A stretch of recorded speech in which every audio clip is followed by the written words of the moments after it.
And welcome to episode 5 of Beyond the Playbook podcast.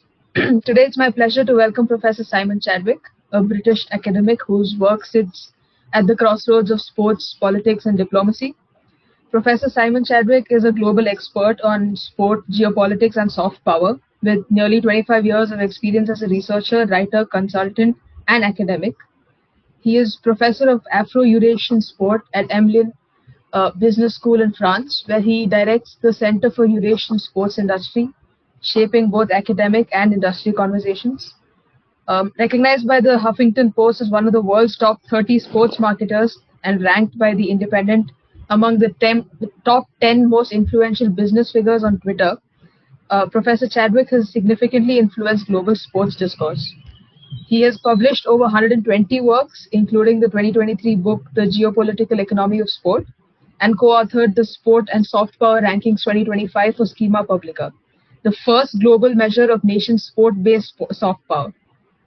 Professor Chadwick also co-founded the China Soccer Observatory to track Beijing's sporting investments under the Belt and Road Initiative, and has advised governments and think tanks on sports diplomacy. Previously, he founded the Center for the International Business of Sport at Coventry University and co-directed the Center for Sports Business at the University of Salford. A sought-after keynote speaker, he delivered the opening address on sport diplomacy at the 2023 World Congress of Sports Diplomacy in San Sebastian. His work continues to shape how major events like the FIFA World Cup and Gulf state investments serve as tools of modern statecraft. So, Simon, welcome to Beyond the Playbook. How are you? I'm good, thank you very much. Thank you for staying so late. I know it's very late in India right now, so I hope some of the answers that I can give and some of the things that we talk about can keep you awake. Yeah, as opposed to sending you to sleep. So no. I think we're going to be we've been pretty excited for this episode. I think we confirmed it long back, and we've just been waiting for this day. So I think you, given your background in sports diplomacy and soft power in sports, I think this is going to be a very good chat and something that I've been looking forward to for a while. Well, thank you for saying that. The one thing that you did miss in your introduction was the word business. So I'm not a political scientist. I'm not a diplomat. I'm a business school guy. So I've always worked at business schools, and many of the organizations that I work with are business school people too. So I perhaps come at this at a different angle to other people. Oh, that's interesting. So could you share which experiences first sparked your interest in the intersection of sport, politics, and international relations? I've always been interested in sport. I've always been interested in politics, and when I was a little older, I became interested in business as well. So there's already this convergence. But when I first began my doctoral study was around football shirt sponsorships in England, and this was back in the 20th century when football shirt sponsors were beer brands and insurance companies and car corporations. And once I'd finished my doctoral study, and by that stage we'd got into the 21st century, sponsorships began to change. And what I was observing is that instead of being corporations or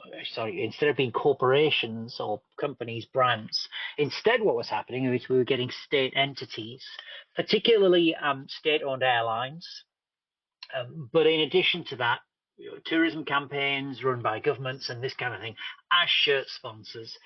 So it was at that point I thought there's something very different here compared to my previous experience of sponsorship. But at the same time, I also started to travel extensively in Asia, in particular, to the Gulf region, to East Asia, especially to China. And there was something familiar about what was happening. There was sport, there was politics, there was business, but there was also something I thought significantly different. And so I would say probably around 2006, 2007, I started to pay much closer attention to what was happening in places like China and Qatar, as well as the other country that it has been formative in terms of my understanding.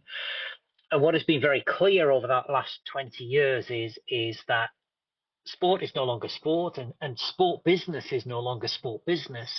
There are absolutely those elements of international relations, of soft power, of diplomacy, of security, of power, and that really is where my work started to coalesce and become what I now call the geopolitical economy of sport. Oh, that's pretty interesting. Seeing how it actually spans over a few years and over events and move to different countries. Your roles at Coventry, Salford, and now Emlyn have spanned 3 continents. How did these diverse institutional contexts shape your approach to sports diplomacy?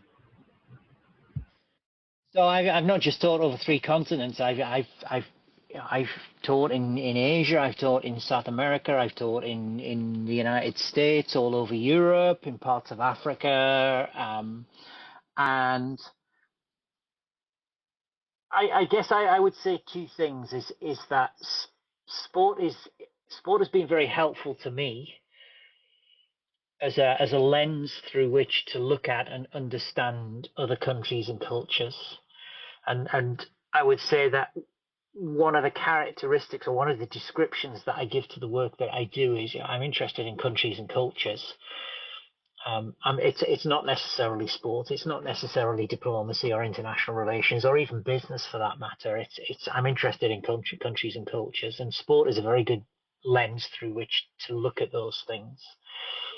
And so my academic work has evolved within that context, and countries and cultures infused with politics and sport and business then becomes very multidimensional, and as an academic we would talk about cross-disciplinary, because you can't just understand things in economic terms, you also need to understand things in, for instance, cultural terms. And again, I return to this notion of geopolitical economy, which I think embodies all of that. So going to different places, being exposed to different people, different countries, different cultures, different ways of thinking, doing things, talking about things, organizing, governing, have all been influential in terms of my work. But I think what's also significant is the power, the role that sport has played and the power that sport has. Because of course, if you talk about football in particular, because most of the world seems to have an interest in football, even in India nowadays, there are huge numbers of football fans. So there is a currency in football that you begin to realize. Football and sport are great ways of bringing people together, and are great ways of understanding, and great ways of communicating. And if you want to talk about the engineering relationship, for instance, that Britain and India has, most people are neither interested nor understand. But if you want to talk about the relationship between India and England in terms of, for instance, cricket, suddenly many more people understand. And so what I think has been really powerful and compelling, and continues to be so in terms of certainly my career and how I engage with people, it's the cultural capital that exists within sport. Yeah, you're right. Sports does have the power to bring together people, especially football. That's considered the global game because of how many people relate to it and how it's worked to bring so many people together over the years, over decades, centuries. So in the geopolitical landscape of sports, in the economy of sport, you and your co-editors define sport as an arena of state power. So how did you arrive at this particular framework, and what gaps do you find in existing literature that you were aiming to fill through this? So I think countries and states have always uh, deployed sport to a greater or lesser extent in their pursuit of national goals. And if we go back to Roman times and we think about this idea of bread and circuses, of somehow placating populations, we still see that even today. One of the ways in which political power is exerted and social control can be harnessed is through sport, and that's obviously not just domestically. It's also outside the borders of countries as well. If we fast forward through to British colonial times, there is a reason that Indian people play cricket. And I'm sure for Indian listeners and others, if you know anything about your cricket history, the British weren't necessarily playing cricket in India just to be nice. There were reasons for deploying cricket. We see the same thing with, for example, during British colonial times with rugby in South Africa and football in South Africa. We fast forward into the 20th century. There are some great examples. We look at Hitler and Nazi Germany. We look at the Argentinian junta and the 1978 World Cup.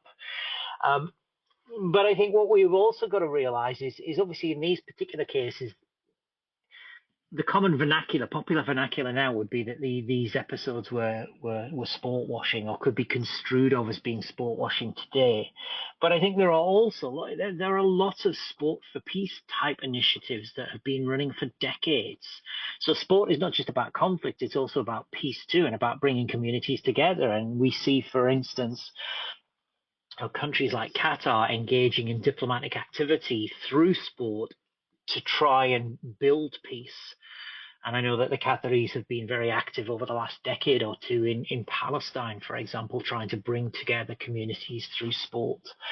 There are those, as I say, I think there are those constant reminders or those constant examples from across sporting history of the upside and the downside of how sport is deployed.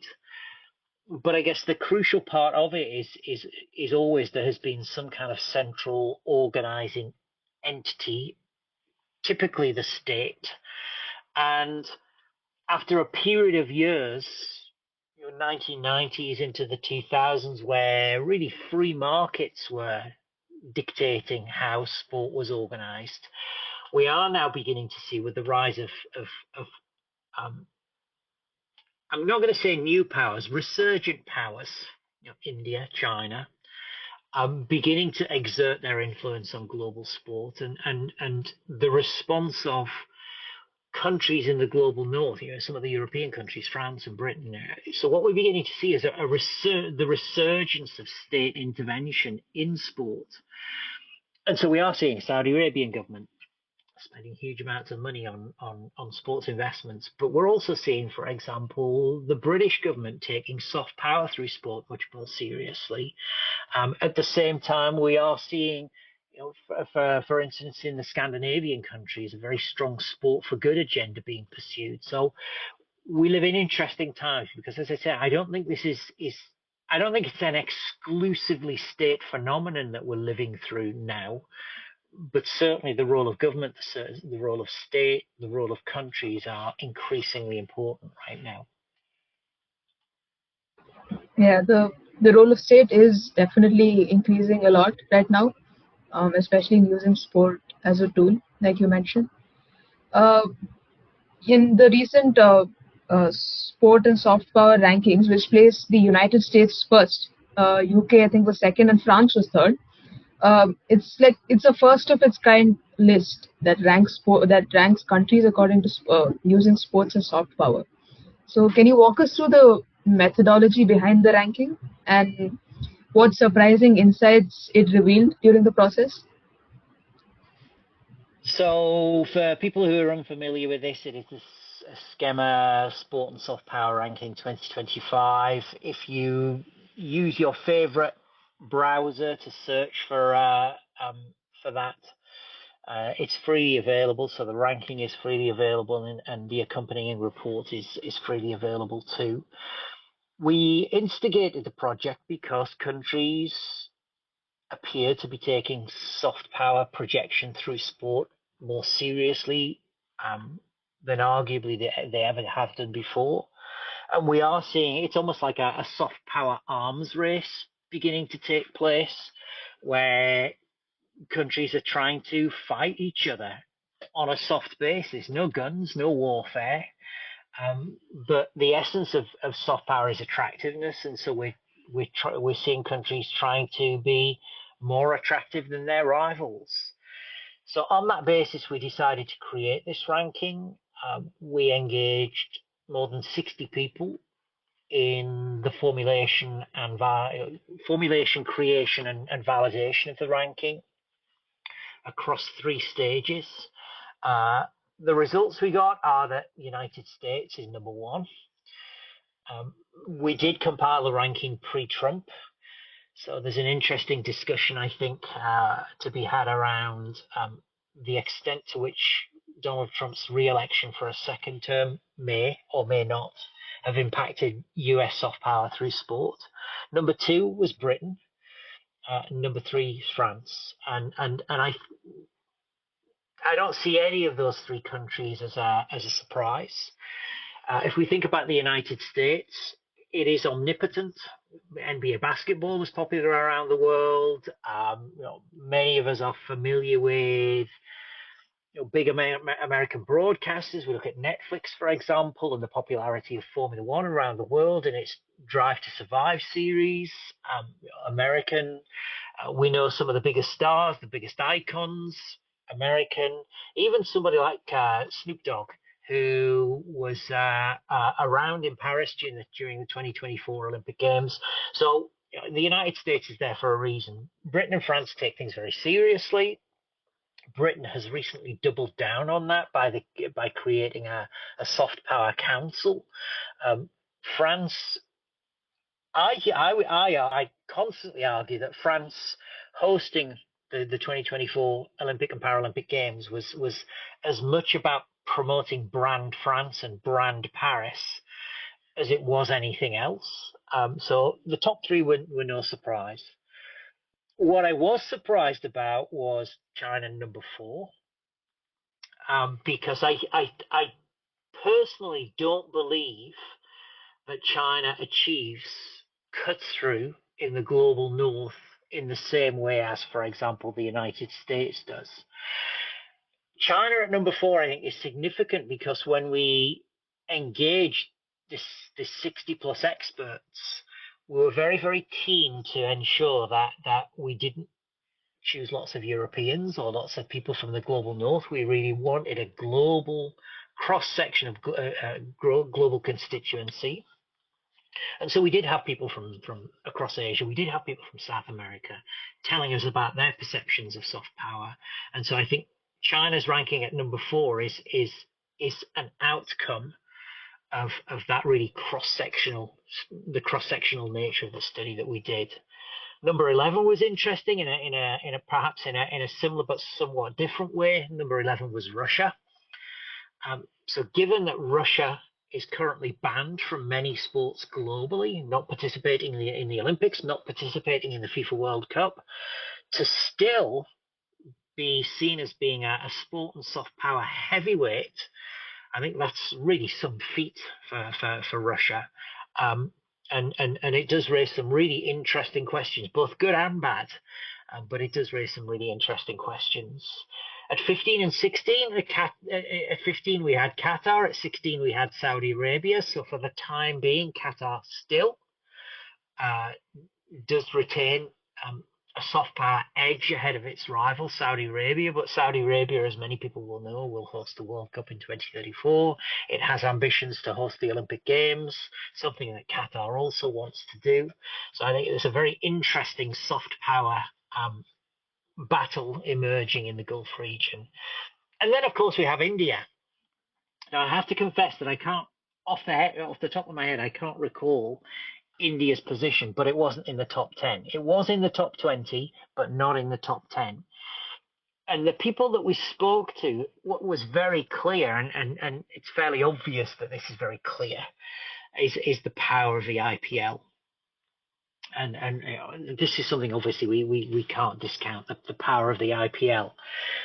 But there's a couple of things that stand alongside in the IPL as well as being significant. I think number one is Indian diaspora communities across the world, because they are driving not just cricket, but driving sport, but also driving, for instance, technological development around sport. And if we look at, for example, the ICC trophy in 2024 in India, in the United States, which effectively was driven by India diaspora communities in, for example, Silicon Valley.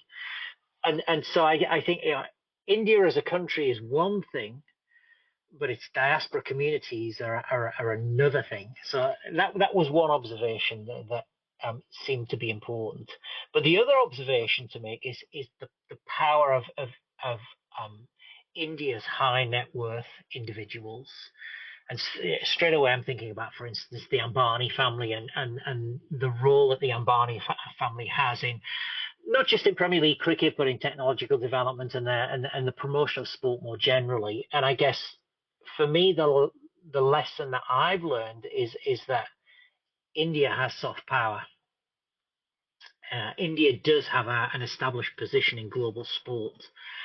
What I think India really does need, and this goes back to our earlier observation about the role of states and state policy, is if India domestically can organize itself more effectively, then over the next decade, those countries that are appearing, United States number one, Britain number two, France number three, China number four, they are potentially under threat from India if India can organize itself effectively.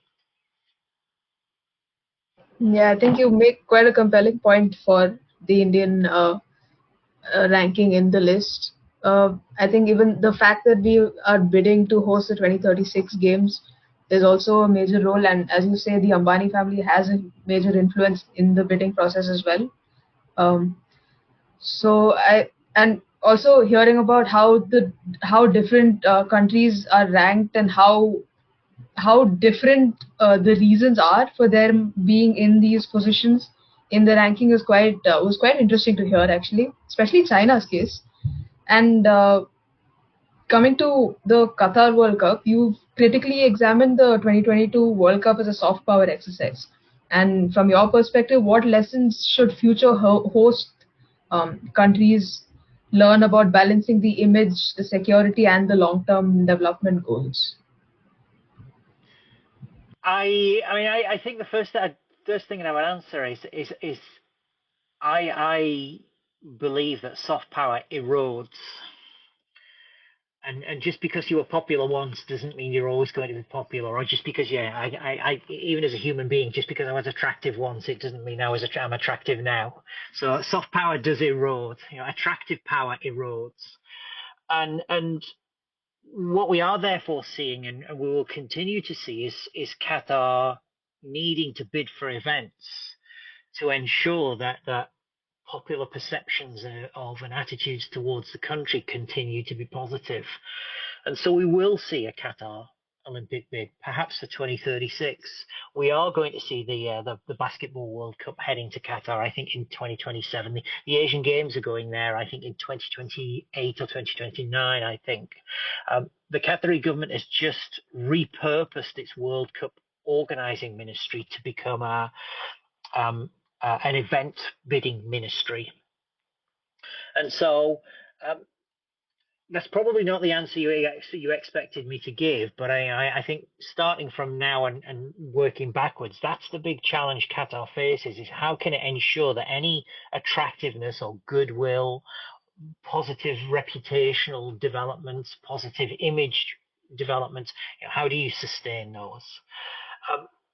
Of course, one of the things I think was interesting about Qatar is for most of the period between when it won the bid to host the event, so the bid was announced in 2010, but the tournament itself didn't take place until 2022, is that pretty much the entire time Qatar was on the back foot when it came to image, reputation, attractiveness, and so forth. There was condemnation of the treatment of migrant workers. There was constant criticism of the country and its treatment of minority communities. There were, to a certain extent, the simmerings of corruption, and however could Qatar have ever won the right to stage the tournament in the first place. And my sense always was that Qatar was taken aback by these things. I think Qatari officials thought, well, we'll bid for the World Cup, and we'll suddenly become a legitimate member of the international sporting community, and everyone will like us, and we can live happily ever after. And for 11 or 12 years, it never really seemed to work like that. But of course, when the World Cup eventually took place, there seemed to be global acknowledgement that this was one of the best organized and most hospitable World Cups ever. So I think what I learned from that is that soft power is important. It does work. You can manage image and reputation. The sport is a very powerful means through which to manage image and reputation. But what I think the Qataris learned, and crucially what the Saudi Arabians are now learning from the Qatari experience, is that from day one, you have to manage your strategic communications. Because if you don't, you lose control of what people are saying about you. And I know that the Saudi Arabians are very, very keen to manage strategic communications about World Cup 2034. Very, very keen. The Qataris were a little late getting on it, and by the time the Qataris did get on it, every rights group in the world was condemning Qatar as a host, and so I think for me personally, that's what I learned is strategic communications management is a key asset in the armory, if I can use that word, in the armory of organizing a mega event. Yeah, I think my actually my follow-up question to this was about Saudi Arabia, and by highlighting the importance of strategic communication, I think you've answered that question as well. And I think, yeah, that is a pretty interesting perspective. Can I answer that question still? Yeah. So we are talking here now in May 2025, mid-May 2025, and 2 weeks ago, The Economist magazine produced a special feature on Saudi Arabia. And The Economist historically has been critical of Saudi Arabia, and even in a special edition devoted to Saudi sport that was published 2 years ago in 2023, The Economist was kind of cynical and suspicious and doubting of what Saudi Arabia was doing. But the edition of The Economist 2 weeks ago, early May 2025, essentially ran with the narrative Saudi Arabia has grown up, and it explicitly references sport and the use of sport as being part of this process of maturity. And so for anybody in the world who advocates for the power of sport, the power to change lives, the power to change countries, cultures, the power to change the world, then it appears that what we have is an example in Saudi Arabia where perhaps that is happening. Now, I use the word perhaps because I think that still across the world there is still some suspicion of Saudi Arabia, and maybe that will remain for some time to come, given recent episodes with which Saudi Arabia has been associated. But I think what's really interesting about Saudi Arabia right now is that it is more strategically managing its communications. That's one thing. But also, it's not just a case of staging top-class sport, bread and circuses, fooling everyone into thinking that somehow you're different. What I think is significant about sport in Saudi Arabia is that it is embedded in a much wider strategy. And some, amongst the elements of this much wider strategy are, for instance, promoting gender equality. Now, we know if we go back to 2018, in 2018 it was announced women can go to football matches for the first time in history. They can watch a football game in a stadium. But women were also allowed to drive too. And since then, what we have seen is wider gender reforms, of which sport has been part. Women can now go to gyms. There's now a Saudi Arabian women's national team that has a FIFA ranking. Several of the big sport organizations that you will see in Riyadh, in government, are now headed up by females. And so things have changed. And so this notion of sport being part of the process of helping a country to grow up is a really, really interesting one. And I would suggest to anyone that, by all means, if you want to be cynical about Saudi Arabia, you want to be critical of Saudi Arabia, if you want to doubt Saudi Arabia, it's your prerogative to do that. However, I think at the same time, Saudi Arabia is fast becoming a very interesting case study of the process of how a country matures and the role that sport can play, the contribution sport can make to the transformation of a country and its society. Yeah, the Saudi Arabia case is definitely a very interesting one in this context. I definitely agree with that. So your work also touches on media innovation.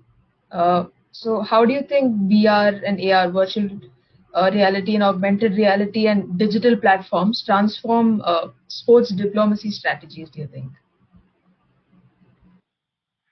That's a big question. And if I take your question more broadly in digital terms, obviously for many of us, we lead digital lives and we consume sport in digital ways, and this means that whoever owns and controls digital platforms is in a powerful position to be able to influence what people see and hear and think and ultimately consume and buy.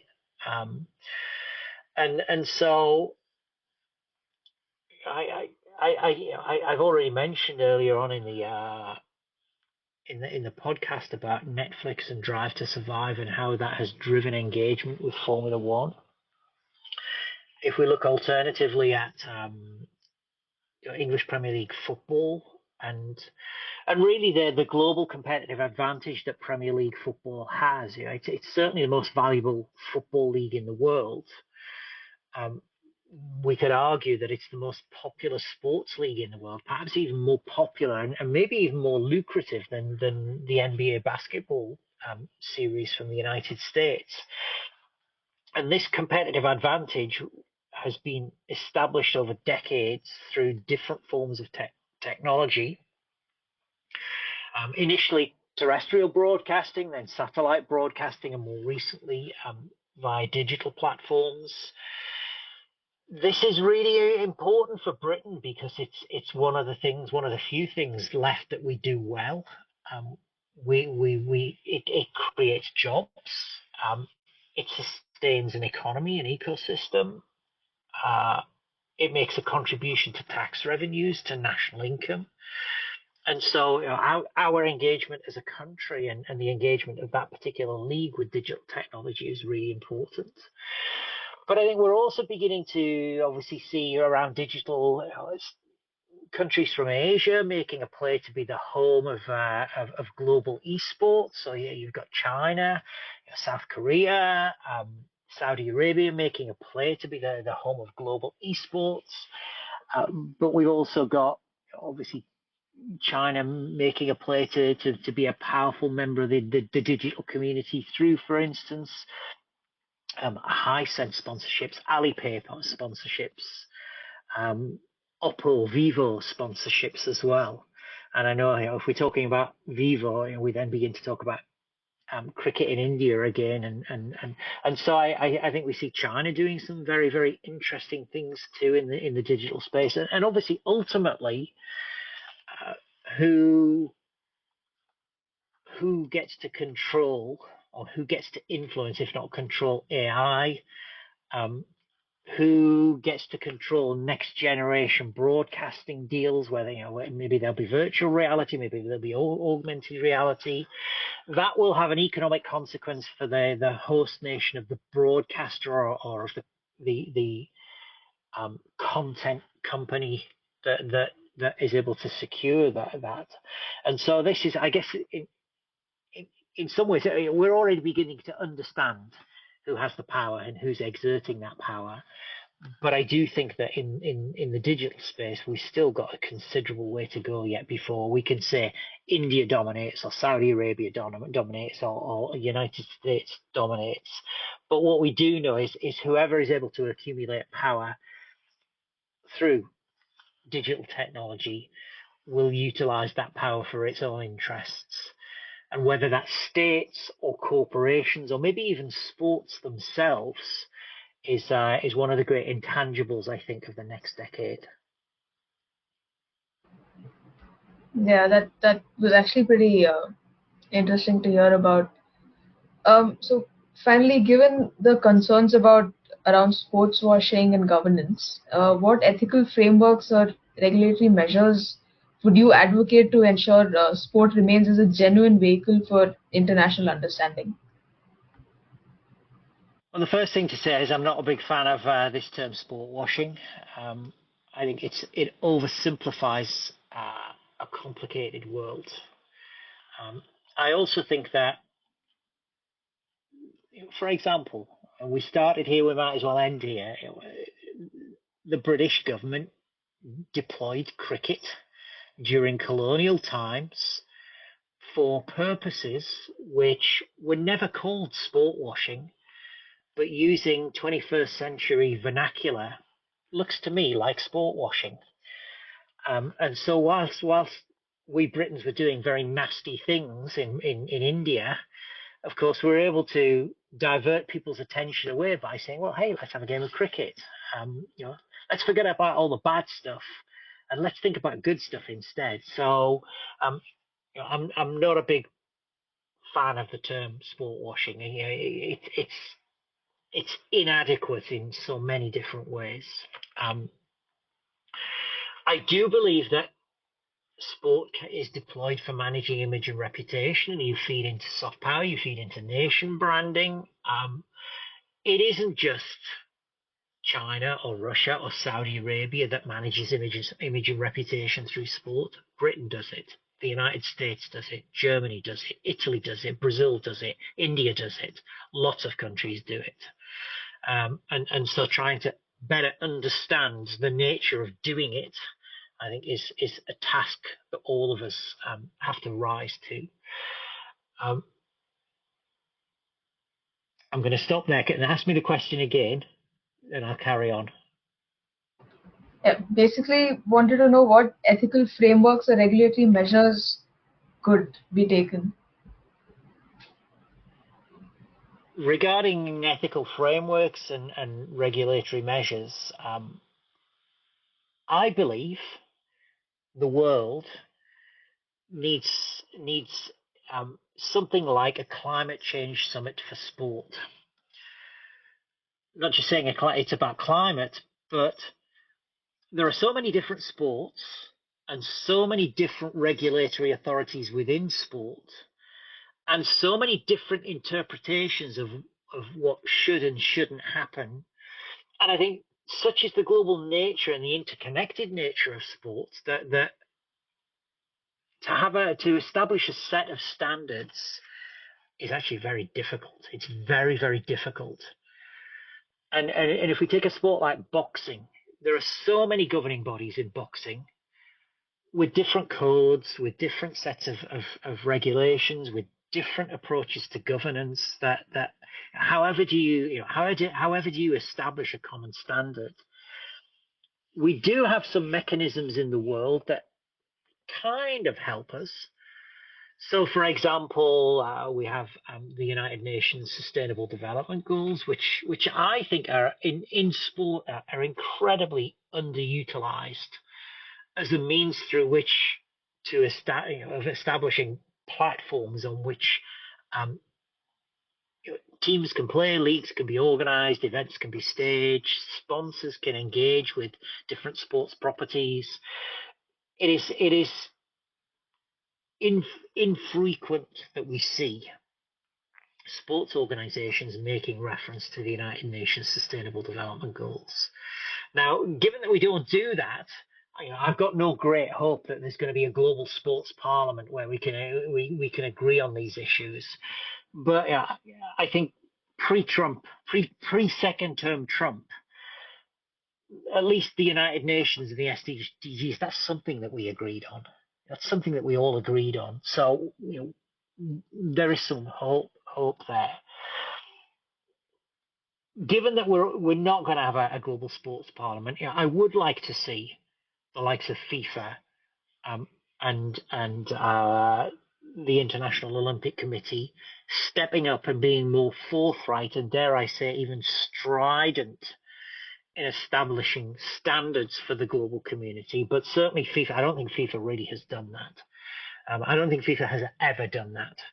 The IOC is trying, I believe, to take a lead and provide some kind of benchmark for global sports organizations.